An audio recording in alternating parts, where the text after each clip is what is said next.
Okay, so this is going to be a short tutorial on how to negotiate in guild expeditions for Forge of Empires. Now, one of the things I recommend that you do if you're going to be doing negotiating within Forge of Empires is access your tavern. And apparently here I'm full right now, so I'm going to clear it real quick. But then you're going to go into your tavern shop here and you're going to scroll down and you're going to see something that says extra turns here. And these different levels are unlocked based on how many chairs you have in your tavern. So it's important that you get your tavern upgraded as soon as you can. But what you're going to be using most of the time is just this first one for 1500 silver. It only gives you 15 minutes of time, but seeing as you only have 8 attempts to be able to negotiate with unless you buy extra attempts with medals.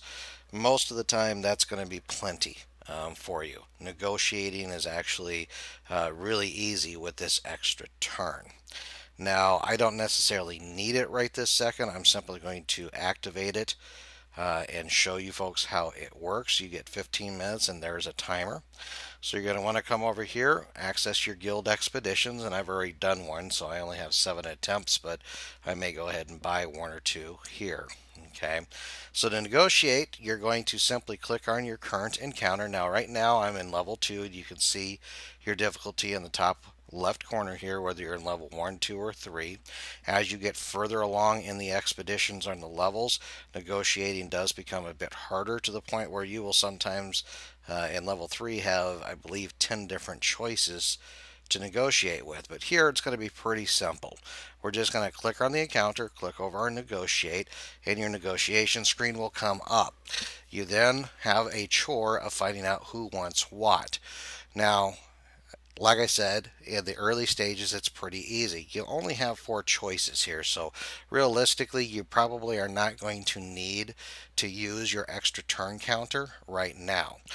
What you're going to want to always do is look at what you have the most of and use it, especially when you start getting more than 5 choices. Now, since we only have 4, I'm going to go ahead and throw one of everything on here, with the exception of coins, which I have more than anything else. I'm going to put 2 up there. And your goal in the first round, honestly, is to hopefully eliminate ones that you're not going to use. Now, when you only have 4, there's a good chance that all 4 are going to get used, but maybe not. Okay, so in this instance, it's not going to use all of them. Coins and supplies turned red, so neither one of those are going to be valid options. That means only gold or herbs are going to be what you need. Now, since I have more herbs than I do gold, I'm going to select 2 of these with herbs and then just 1 with the gold, and we're going to collect and negotiate, and maybe we'll get lucky and all 3 will be correct, but most likely not.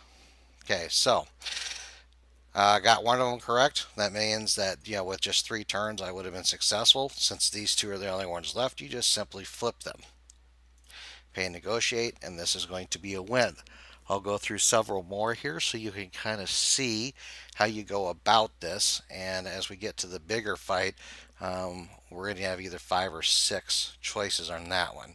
So I'm going to go through these pretty quick. It's important to be doing Guild Expedition, folks, because you're going to get a lot of good things. Like this one here, I just got 20 goods from the previous age. Never hurts to have goods, okay, even from previous ages. So we're going to go ahead and negotiate again here. Now this time we're up to 5 different choices. So we're just going to simply throw 1 choice on each person, and hopefully 1 or 2 of those will be eliminated so we don't have as many to deal with. But oftentimes you will have all 5 that you'll have to deal with. So as we see here, alabaster and coins got eliminated. We know somebody wants supplies and dried herbs. It is also possible that somebody will still want glass. Just because I got a green check mark doesn't mean that it is no longer used. So we're going to switch over. I'm going to put supplies here and dried herbs there because we know that these are valid and one person wants those. If they both come up as being invalid, well, then we'll know that glass is actually what's going to go in those places, if it is a valid choice. Okay, so I'm still going to throw glass up somewhere. Now I'm going to look and see what do I have the most of out there. Well, I got quite a bit of supplies, but I also have tons of herbs, and since I know herbs um, is going to be used, a lot of times you're going to use that over supplies. I'm just going to simply do it just because I have a ton. Doing supplies here is also a very valid option. So do whatever you feel is best in that case.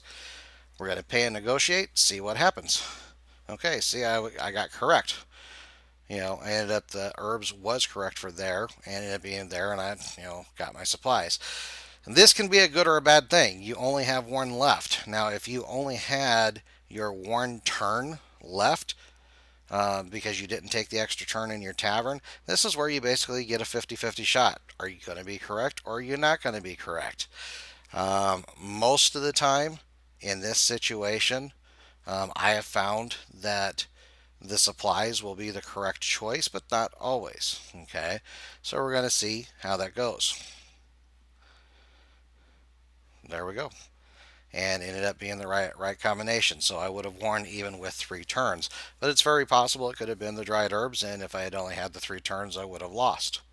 That is where having the extra fourth turn does come in quite handy.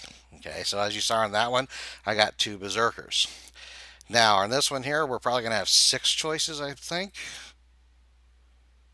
Actually, we have 7 choices. So this is where your extra turn really starts to come in handy.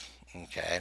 Now again, I have tons of herbs. I've got a lot of brick out there, so I'm going to be using those right off the bat. We're going to do a coin. We're also going to do a supply, and now we're going to look and see what do I have the most of the other 3. I got mostly gold, the most of gold. So I'm going to go ahead and throw gold on now. Also take a look and pay attention. These little numbers here where it says 2, 2, 77, 77, and 2. That's how much of each supply or good you're using. The previous ones, if you were paying attention, I was only using 1 good on each of those and a little bit less in coins and supplies. Coins and supplies don't really worry about it. You're going to have tons of those around anyways. So again, we're hoping that at least 2 of those get eliminated. And we actually eliminated 4. So that's actually pretty good for the first round because that's going to give us a lot fewer choices. We now only have 3. So at this point, we're going to just go ahead and we're going to throw 1 of each iron here to begin with. The reason why we're going to still use brick is, again, just because it was successful doesn't mean that nobody else wants it at this point. Okay. So again, we're going to look, what do we have the most of? Well, I got most of brick, so I'm going to go ahead and throw 2 of those on there, and we're going to see what happens. Hopefully 1 or 2 of those may even get eliminated. We wouldn't need it, but that's not the case. Okay, so our brick now has been completely eliminated. Nobody wanted it. Somebody wants the alabaster, so it's one of these 2 people over here who want the alabaster. Since we have 2 turns left, because I have the extra turn turned on, I'm going to go ahead and put both on there, which isn't necessarily a bad thing. We already know he wants the granite because he doesn't want the alabaster, and there is no other valid choices on there. If you only had your final turn here, this literally is just a guess who wants the alabaster. And then hoping the other one also wants the alabaster. Or if you chose granite, you could put granite on one of them as well and hope that somebody wanted the granite. But again, this is where your extra turn out of your tavern is going to be very helpful. So, as you can see, if you had only had 3 turns and you had guessed like I did for 2 alabasters, well, this person didn't want it. He wanted granite. So, with the extra turn, I now win because I can put the granite up there and give it to him, and the encounter becomes successful at that point. Again, as you go on, you get more choices that you'll have to deal with, but you also get better rewards. As you look on this one, the 8th battle of 2nd level, you have a 10% chance of getting 15 diamonds. You can also get a rogue, which if you don't have rogue hideouts, very beneficial if you get those because they can really help you if you choose to fight instead of negotiate. Okay, 2 blueprints isn't bad. I don't particularly care for production buildings, but we'll see what we get here. And of course, what I get is a production building, a farm, which I really have no need of. Okay, so that is the basics of negotiating within Forge of Empires. Now, as you see on the next one, we dropped from 7 back down to 5. So it again is just a simple chore of just putting 1 of each up there. I don't always just go straight in order. Most of the time, that's not going to be the right thing to do, so I'll mix them up a little bit as I'm going through. See if I get worn